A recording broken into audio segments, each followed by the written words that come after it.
Hi guys, this is your girl Wakeji Kamore and welcome to Reflections by Wakeji Kamore. Today we are going to be looking at Nehemiah Chapter 5. If you have not read this chapter, please pause this recording, be an obedient person, pause this recording and read the chapter for yourself, understand what it is that is happening in the chapter, and then come back to just, hear my summary and hear the application that I have of this chapter. But I do hope that you also have takeouts of your own. As you read the word, I know that the Lord is going to enlighten you. I know that the Holy Spirit is going to help you understand and just get a full knowledge of God, which is great and great. All right, so in this chapter, one of the things that you need to know that are happening in this chapter is that, number one, Nehemiah is a governor of Judah, and he was actually a governor for a whole 12 years. Is it 12 years or 32 years? I think it was 12 years. He was a governor for quite a long time, which was a really good thing. The other thing that you need to realize is that another problem has come that could potentially stop the rebuilding of the walls, and these are problems within. We have experienced problems without, which is opposition that had come from outside, from Sanballat and his friend Tobiah and his crew.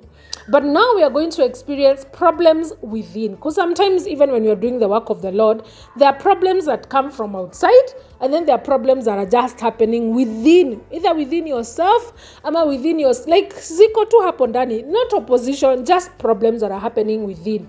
And one of the problems that was happening is that there was a famine. And there was poverty, which had come from the oppression from the rich. So the poor people would go, to sell their land. They would give out their land just so that they can get food. They would give out their children as slaves. And then every time they took a loan from the rich people would just oppress them with high rates of interest rates, which means that they would have to lose their land and lose their children. And that was a big problem because, remember, the rich and the poor were all building the wall. Sasa kama tuna build wall sisi wote, all of us are Israelites. Why are we oppressing the fellow Israelites? Why are you oppressing the fellow Jews? So that was the problem that had come. We see happening in this chapter. We see Nehemiah being an influential leader, and he convinced the rich people to give back the properties and the interest that they had charged the poor, and we see them actually doing it. We see Nehemiah, who was a generous leader because he used to feed 150 people from his table, and he actually forego all the privileges that he had as a governor, all the allowances that he had, or that he was entitled to as a governor. He forego them just so that he can serve people, just so that he can, feed people, and just so that he could give of himself and give even of his resources to the work of the Lord, which was amazing. We see him being a completely selfless leader by not oppressing his people with more taxes and more taxes, so that he could just have a luxurious life. He just decided, I'm not going to do that. One of the things that I noticed is that in verse 15, we see why Nehemiah did all these sacrificial things. And it is written that he did this because he respected and feared God. In respecting and fearing God, I think those should be like the first things we are looking for, especially when you're looking for a leader. And it is one thing to be pretending that we are godly, and it's one thing to really respect and fear God. And when someone respects and fear God, the fruit will follow. The fruit of their respecting God and their fearing God will be evident. The sacrifice of respecting, because respecting God and fearing God is a sacrifice, and it will lead you to doing even more sacrificial things, and that should be evident. So we see that because Nehemiah feared God, he sacrificed his governor privileges. Unlike the other governors, he did not get the governor allowance from the people, even though he was allowed to do so.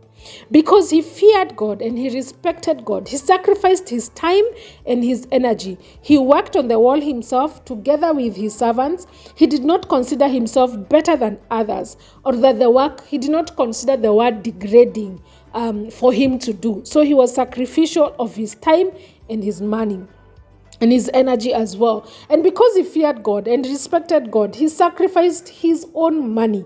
Instead of demanding the governor's food allowance, he served and fed 150 Jewish officials every day at his own cost. Me, I'm like, what? That is not cheap. Me, even feeding 2 people every day in my house, it was a lot of work when I used to do it. Even feeding my cat is a lot of work. And it's just a little small animal. It's expensive. It's not cheap to feed people every single day. And not just 2 people, 150 people. So when I think about this, and I think about the sacrifices that Nehemiah made because he feared God and because he respected God, I ask myself, what sacrifices is my respect and fear of God driving me to make? What sacrifices is your respect and fear of God driving you to make? Or are we just respecting and fearing God in the quiet of our hearts and in the quiet of our house?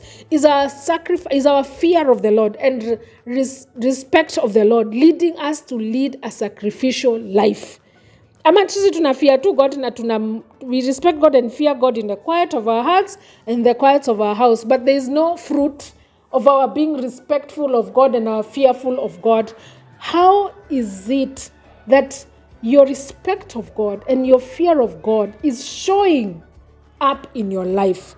Are you leading a sacrificial life because you fear God and respect God? Or are you just doing it quietly and secretly in your house?